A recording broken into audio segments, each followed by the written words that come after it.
guys, welcome back to my YouTube channel. Konten kali ini agak sedikit beda seperti sebelumnya, tapi untuk isi dari konten tetap sama. Sedikit cerita, jadi kemarin channel ini sempat hilang karena aku nggak mau ambil resiko 2 kali. Jadi aku memutuskan untuk menampakkan diri, menampakkan sosok saya yang seperti ini. Dan sebelumnya saya mohon maaf karena ini gambarnya masih ngeblur karena HP kentang guys, maklum. But don't worry, nggak usah khawatir. Mungkin ini nggak terlalu ngeganggu karena aku juga bakalan nampilin slide-slide berupa tulisan dan gambar-gambar yang akan memperjelas penjelasan saya. Oke, nggak usah kebanyakan basa-basi. Konten kali ini akan ngebahas teori tentang ayah kandung si kembar serta teka-teki antara Na Agyo bersama dengan Sim Suryon. Oke, langsung aja kita bahas. Eits, kita intro dulu ya.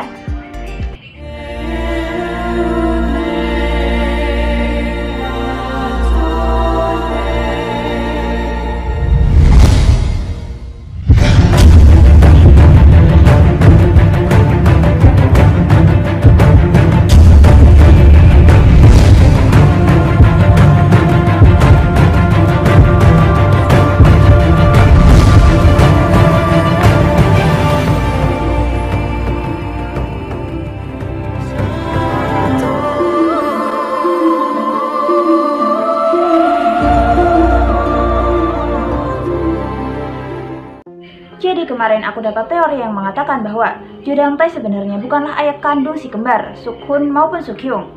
Karena Jo Dang-tae sebenarnya tidak pernah punya anak baik dengan Na Agyo maupun dengan Sim Suryon. Lalu siapakah sebenarnya ayah kandung dari si kembar ini? Jadi di episode 10 kemarin Sim Suryon terlihat membongkar sebuah peti yang isinya adalah sebuah foto lama milik Na Agyo. Dan di dalam foto tersebut, di dalam album foto tersebut ada sebuah foto bayi kembar yang kemungkinan besar itu adalah Suk-hyung dan Suk-hun. Dan setelah Sim Suryon itu membuka lagi lembaran kedua, itu terdapat seorang pria bersama dengan Na Agyo foto bersama. Dan foto itu disandingkan dengan foto bayi kembar itu. Kemungkinan besar itu adalah ayah kandung dari si kembar ini. Jika kita lihat dengan jelas foto itu, foto tersebut adalah seorang pria yang tidak asing dan pernah muncul di season 1. Dan dapat diketahui bahwa pria tersebut yang merupakan ayah dari si kembar adalah Jong Do-man. Ini juga diperkuat saat di season 1 kemarin, Logan bertanya kepada Sim Suryon tentang rumor yang beredar antara dirinya dengan Park Jong Do-man. Ini memperkuat bahwa Jong Do-man merupakan ayah kandung dari si kembar. Lantas, bagaimana Jo Dang-tae bisa menjadi ayah dari si kembar? Saya akan membawa kalian ke masa lalu. Check it out. Kalian ingat gak saat itu di episode berapa ya? Pokoknya setelah Na Agyo menampakkan diri, Na Agyo berkata kepada Jo Dang-tae bahwa dia sangat muak berpura-pura menjadi Sim Suryon selama 20 tahun. Kalian pasti sama seperti saya saat pertama kali melihatnya. Kenapa bisa Na Agyo berbicara seperti itu? Kenapa Na Agyo harus berpura-pura menjadi Sim Suryon? Ternyata itu semua adalah bagian dari rencana mereka bertiga antara Jo Dang-tae, Sim Suryon, dan Na Agyo. Jadi gini, diceritakan bahwa di season 1, Sim Suryon telah bertunangan dengan Jo Dang-tae. Namun Sim Suryon ini tidak cinta dengan Jo Dang-tae. Akhirnya Sim Suryon ini kabur ke Amerika bersama dengan pria yang dicintainya.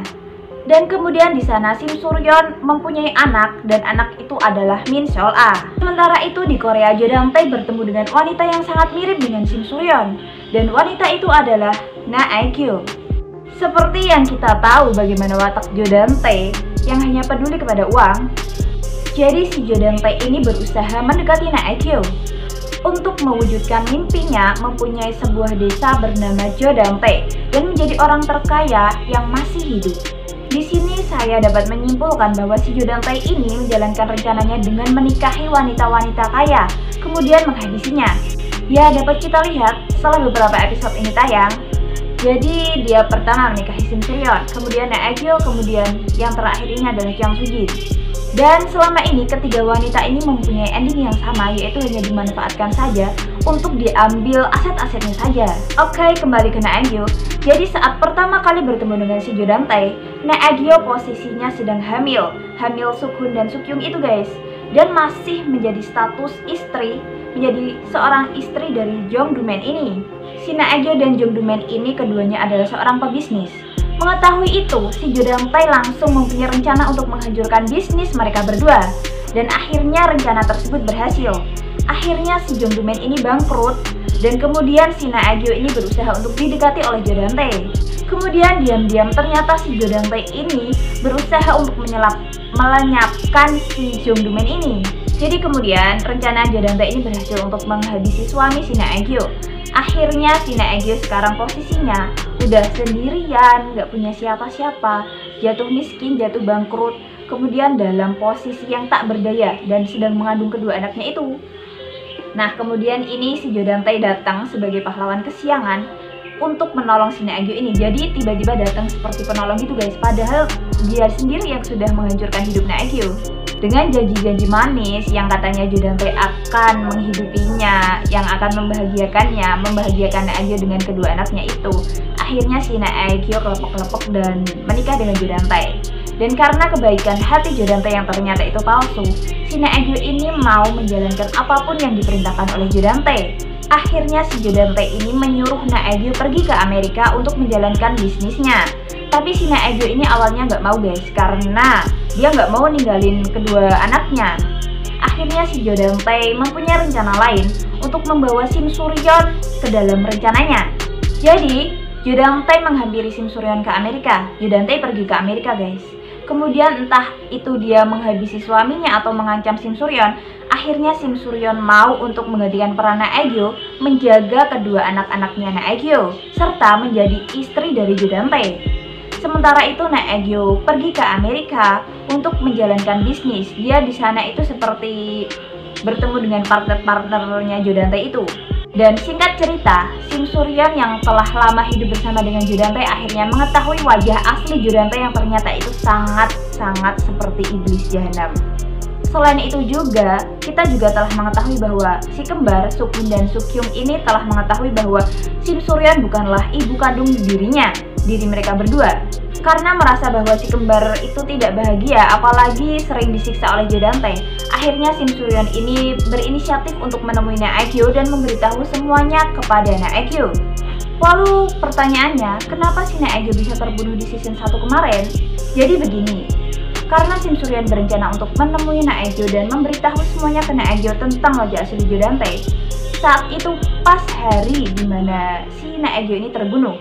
Ceritanya gini, sebelum terbunuhnya Na Aek-gyu, kita diperlihatkan scene saat itu Sim Suryeon sedang ditelepon oleh pembantu rumah tangga mereka. Dan pembantu itu mengatakan, memberitahu Sim Suryeon bahwa si Jodang Tae ini sedang akan memukul si Sukhun. Dan dapat kita ketahui, di situ posisi Sim Suryeon sedang akan bertemu dengan Logan-lee untuk mengantarkan Logan-lee ke bandara.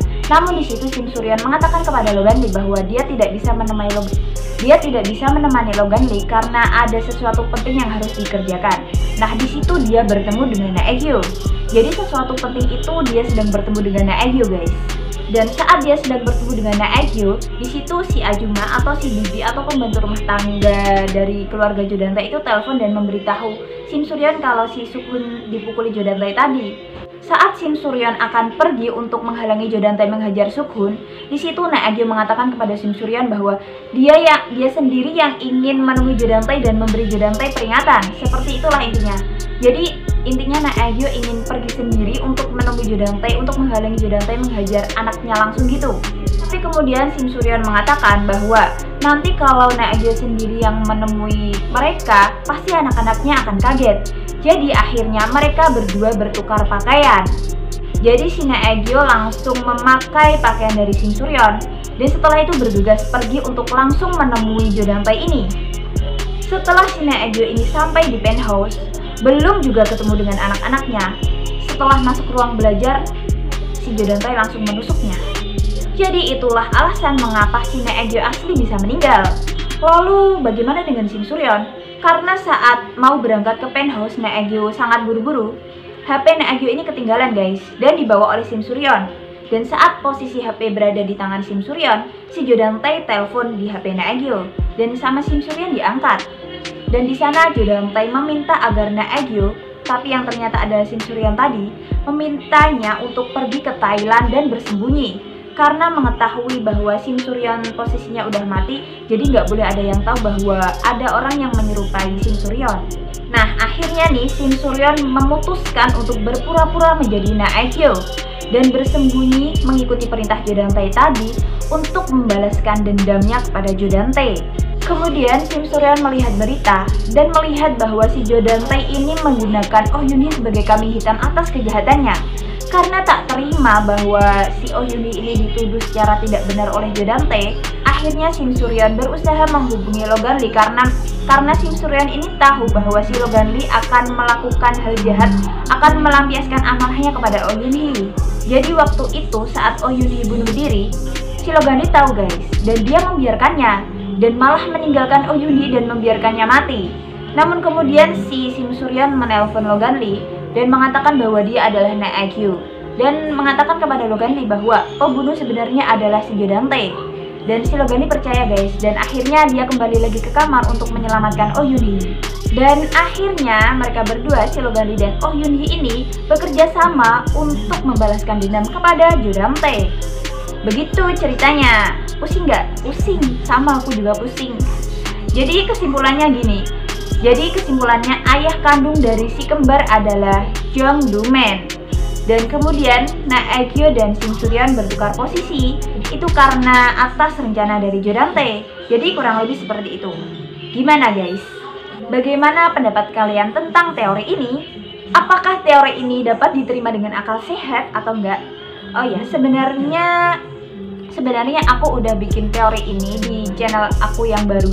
Karena saat channel aku yang ini kebanet kemarin, kena suspend kemarin, aku bikin channel baru namanya Lensa Drama.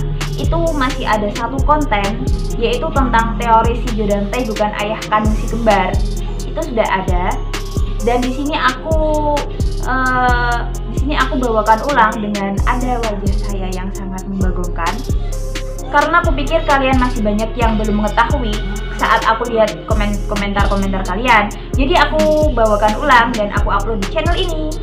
Gimana guys? Buat kalian yang belum paham atau punya argumen lain, opini lain, kalian bisa tulis aja di kolom komentar. Kan bisa sharing-sharing bareng gitu. Kurasa pembahasan dalam konten kali ini cukup. Terima kasih telah tonton video ini sampai habis. Jangan lupa terus dukung channel ini dengan klik subscribe, like, dan beri masukan di kolom komentar. Jangan lupa juga tekan lonceng agar kalian tidak ketinggalan info-info terbaru dari channel ini. Karena kalau kalian klik lonceng, kalian bakal dapat notifikasi terbaru apabila channel ini mengupload video baru. Mohon maaf atas segala kekurangan dalam konten kali ini, baik dalam pengucapan kata, kalimat, maupun teori yang saya sampaikan. Maklum, kan saya juga manusia, maklumlah jika ada kesalahan, kalian bisa ingatin. Dan sampai jumpa di konten selanjutnya, bye-bye!